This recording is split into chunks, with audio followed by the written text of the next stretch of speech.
प्रारंभ करते हैं डीप ब्रीदिंग, गहरी लंबी सांस, रेचक पूरक।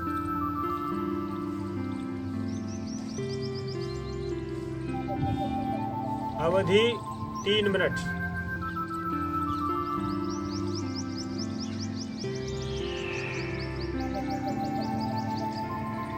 लंबा गहरा सांस, चेहरा शांत, ओम का मानसिक जप।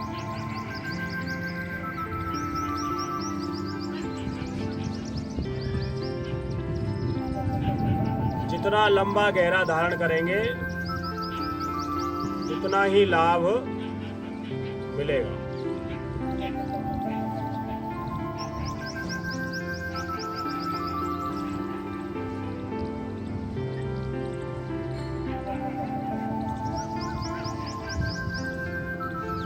प्राणायाम का उद्देश्य होता है प्राणों पर नियंत्रण, और प्राणों पर नियंत्रण स्थापित किया जाता है आत्म तत्व द्वारा, जो हम आप सबके भीतर है। तो दृष्टा भाव से सांस पर अपना ध्यान लगाते हुए पहले कुंभक करना, फिर रेचक करना।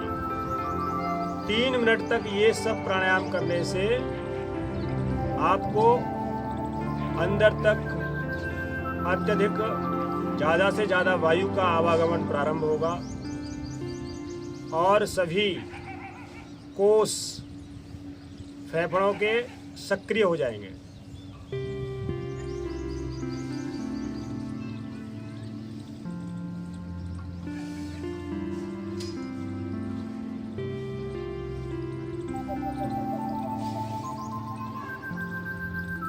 दृष्टा भाव रखने से ध्यान भी बन जाता है।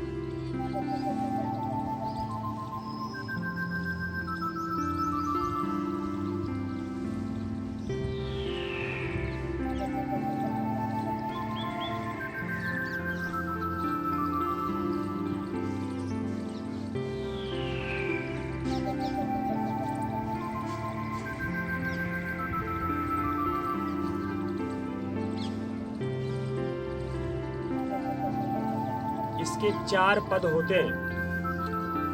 पहले कुंभक यानी वायु को अंदर तक ग्रहण करना, दूसरा रोकना यानी धारण करना,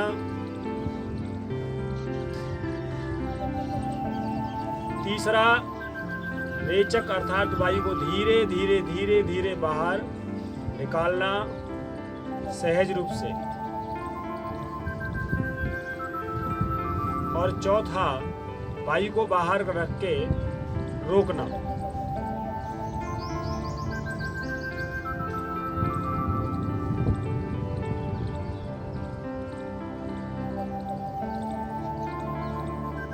मन में संकल्प लिया जा सकता है कि ईश्वरीय दिव्यता प्राणों के माध्यम से मेरे भीतर प्रविष्ट हो रही है और मेरे कसाय कलमस सब सांस प्रश्वास के द्वारा बाहर निकल रहे हैं।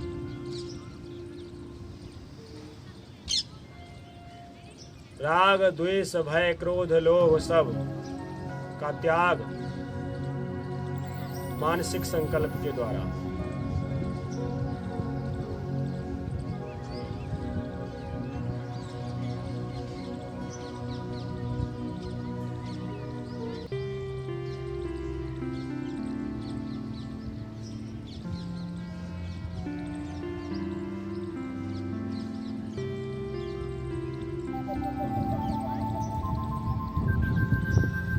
चलिए, दोनों हाथ इंटरलॉक करके सिर के ऊपर रख लेंगे, गहरा लंबा सांस भरेंगे और हथेली आकाश की ओर करते हुए मेरुदंड को ऊपर खींचना है।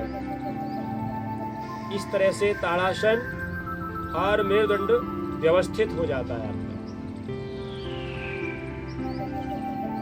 सांस बाहर, इसको 3 बार कर लो। अंदर,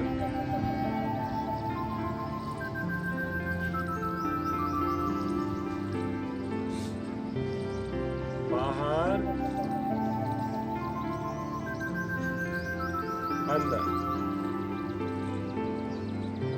स्ट्रेचिंग कर लेते हैं, थोड़ा शोल्डर स्ट्रेचिंग। दोनों हाथ इंटरलॉक करके ऐसे पकड़ लीजिए सिर के ऊपर से। सांस को सामान्य रखते हुए पहले दाएं शोल्डर को स्ट्रेच करेंगे इस तरह से और ऊपर ले जाएंगे दोनों हाथ। अब बाएं शोल्डर को स्ट्रेच करेंगे सिर के पीछे से। इसको 2-2 बार कर लो। सांस की गति सामान्य रहेगी।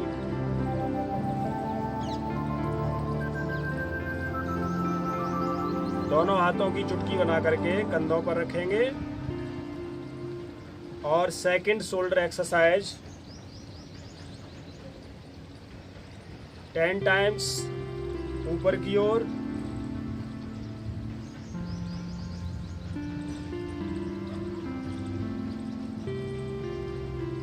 और 10 टाइम्स पीछे की ओर। कोहनी को स्पर्श कराना अच्छी बात है।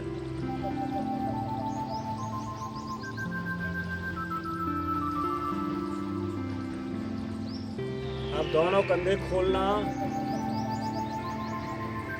और सांस को अधिक खूब ज्यादा मात्रा में ऐसे भर लीजिए और 5 बार ताली बजा दी है इस तरह से सांस अंदर भर के। 1 2 सांस अंदर, बेटा अंदर भरो ऐसे हाथ जोड़ के। अंदर हाथ जोड़ के भरी जाती है, सामने हाथ जोड़ो। अब भरो अंदर, अब खोलो। चलिए दोनों हाथ बगल में खोल देंगे फॉर बैलेंसिंग। उंगलियां सिर की ओर सीधी करो, उंगली बिल्कुल सीधी। उंगली अंगूठे सब स्पर्श करा करके और सिर की ओर लाते हैं। वैसे जा रहा है और धीरे से ऐसे चले। ये आपके थोरेसिक रीजन का व्यायाम हो रहा है।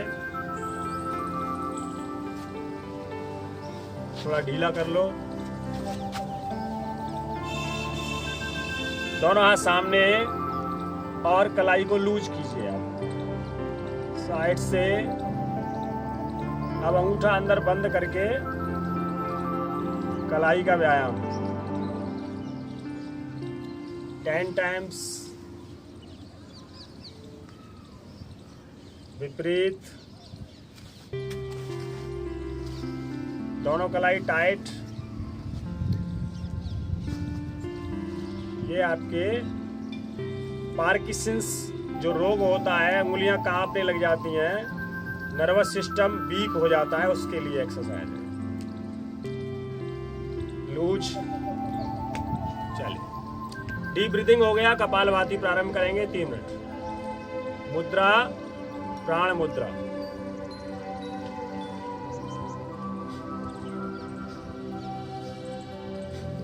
ध्यान मूलाधार चक्र में। ओम का मानसिक जप। चेहरा शांत, मन प्रसन्न, हृदय में आनंद। और ओम के माध्यम से ईश्वरीय अनुभूति।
प्रारंभ में कोई भी प्राणायाम धीरे धीरे और बाद में उसकी गति बढ़ा देनी चाहिए।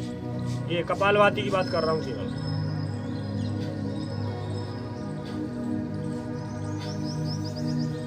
गति बढ़ाने से फैट बर्न होने लगता है, मोटापा कम होता है।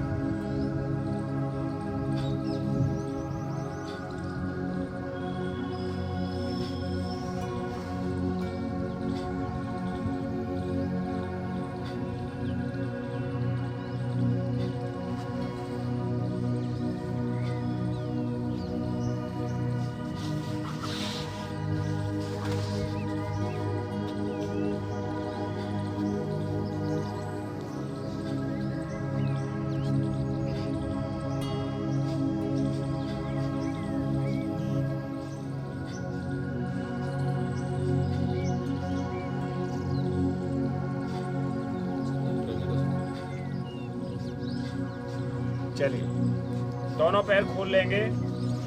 थोड़ा पैरों का भी हल्के सूक्ष्म व्यायाम करा देते हैं।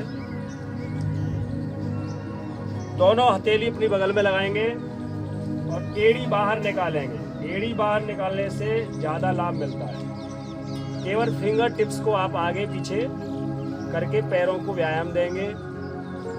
इससे आपके कमर तक की नसें खुलती हैं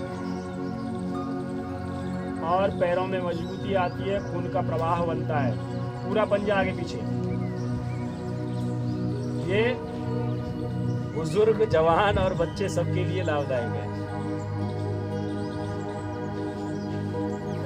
पूरा टखना आपका एंकल मूवमेंट गोल गोल,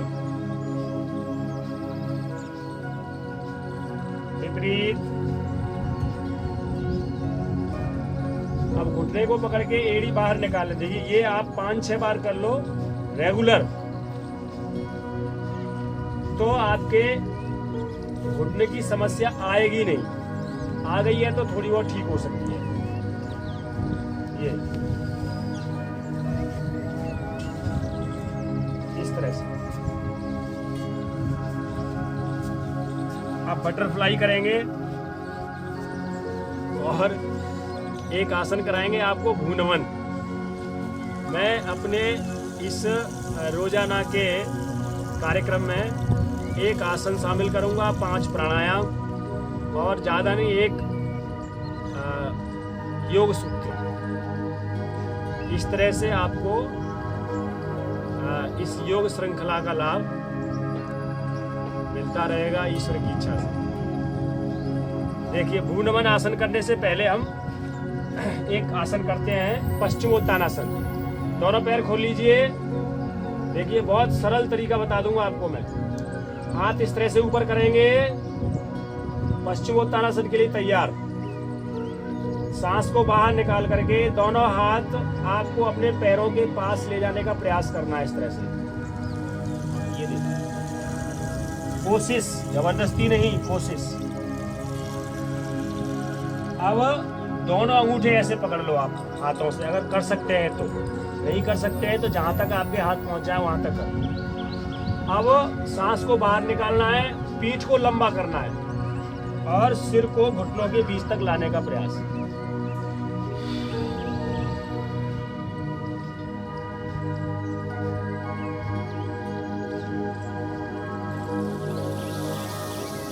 ये पश्चिमोत्तानासन हो गया। अब करते हैं भूनवन आसन। बहुत ही अच्छा है पूरे नर्वस सिस्टम के लिए।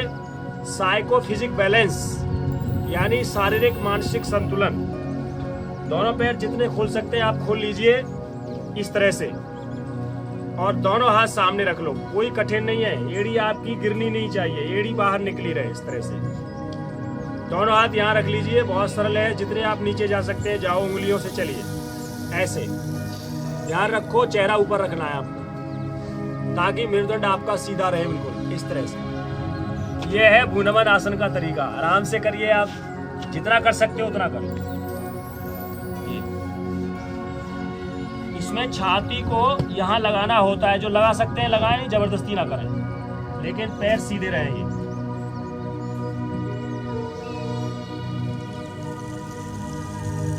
और फिर धीरे धीरे ही आना है, तो आपको कोई परेशानी नहीं होगी। जल्दी जल्दी आएंगे, जल्दी जल्दी करेंगे तो परेशानी हो सकती है। इसी तरह आप एक पैर को इस तरह से टच करेंगे और सिर को लगाएंगे घुटने से, कोशिश छाती को ऐसे, जबरदस्ती मत करना।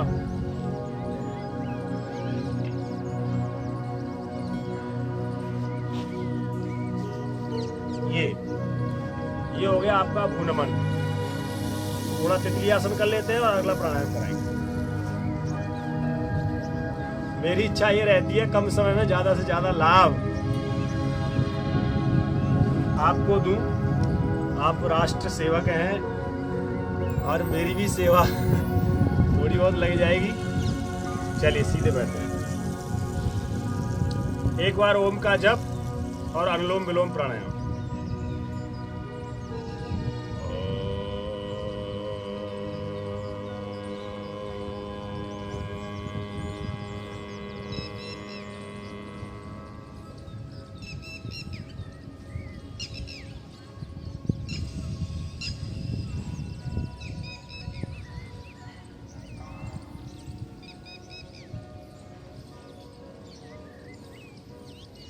इसके भी 4 स्टेप हैं, सब लोग जानते हैं, फिर भी मेरा बताने का काम होता है। पहले दाएं नोस्ट्रिल बंद करेंगे, बाएं से अंदर खींचेंगे पूरा, यहाँ धारण करेंगे और फिर बाएं नोस्ट्रिल बंद करके दाएं से बाहर निकालेंगे, बाहर ही रोकेंगे, फिर दाएं से अंदर खींचना है, थोड़ी देर अंदर धारण करेंगे और बाएं से बाहर। अनुलोम विलोम या नाड़ी शोधन 3 मिनट से लेकर के 10 मिनट तक करने से आपके मानसिक और शारीरिक रोगों में लाभ मिलता है। 72,000 के आसपास नाड़ियां शुद्ध होती हैं। नाड़ियों में जब प्राणों का प्रवाह निर्बाध रूप से होता है, यानी वात पित्त कफ जो विकृत अवस्था में आ जाते हैं, नस नाड़ियों में रुकावट पैदा कर देते हैं, या आपकी एंडोक्राइन ग्लैंड्स को के सीक्रेशंस को बाधित कर देते हैं, उसकी वजह से डिपॉजिट्स बॉडी में इकट्ठे हो जाते हैं और रोग प्रारंभ हो जाते हैं। तो उन सबको ठीक करने के लिए, समन करने के लिए, वायु के माध्यम से उनकी सफाई करने के लिए प्राणायाम किए जाते हैं।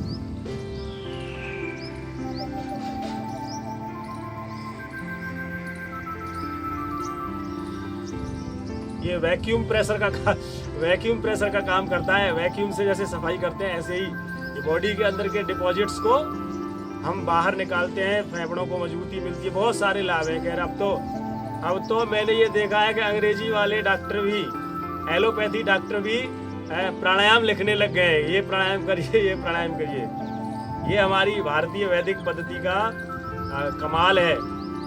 हमारे पुरखों ने हमारे लिए बहुत कुछ दे दिया है, लेकिन हमने उसको पाश्चात्य संस्कृति में खो करके भुला दिया। तो पुनः लौटे योग की ओर।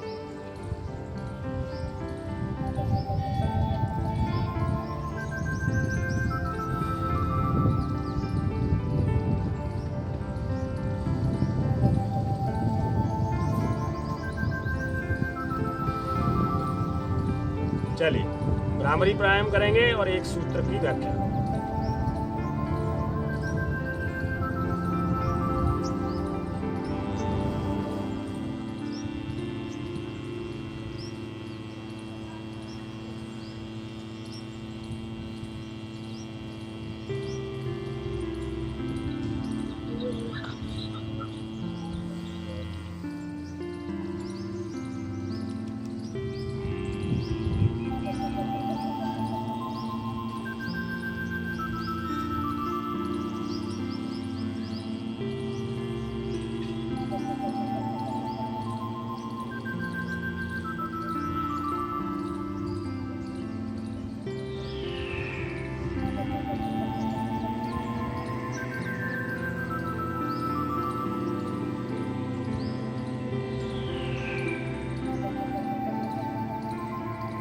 तीन बार उद्गीत अर्थात प्रणव का जप।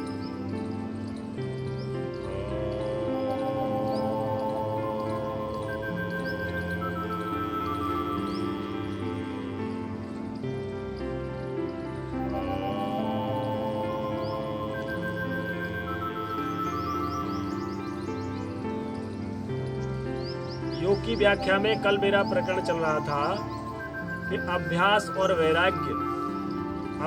वैराग्य के माध्यम से जब हमारे चित्त की वृत्तियां शांत हो जाती हैं तो उसके लिए भी एक सूत्र दिया है भगवान पतंजलि जी ने। सतु दीर्घ कालेन अंतर्य सत्कार पूर्वक सेवितो दृढ़ भूमि। जब हम अभ्यास और वैराग्य का लगातार लंबे समय तक करते रहते हैं, अभ्यास धारणा ध्यान समाधि की अवस्थाओं से गुजरते हुए, तो ये अभ्यास दृढ़ भूमि वाला हो जाता है। फिर क्या होता है? तत्परम पुरुष ख्यातिर गुण वैतृष्ण्यम। तत्परम तो उसके बाद पुरुष ख्याति, पुरुष कहते हैं आत्मा को, ख्याति माने दर्शन। हमें आत्मा का दर्शन होने लग जाता है, और जब आत्मा का दर्शन होने लग जाता है तो हमारी गुणों में तृष्णा समाप्त हो जाती है।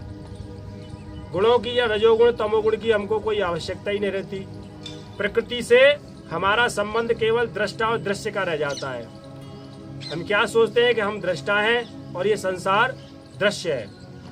ये कौन सी समाधि की अवस्था है? इसे हम बोलते हैं निर्वीज समाधि। हमको संसार से अनासक्त करने का रास्ता होता है योग।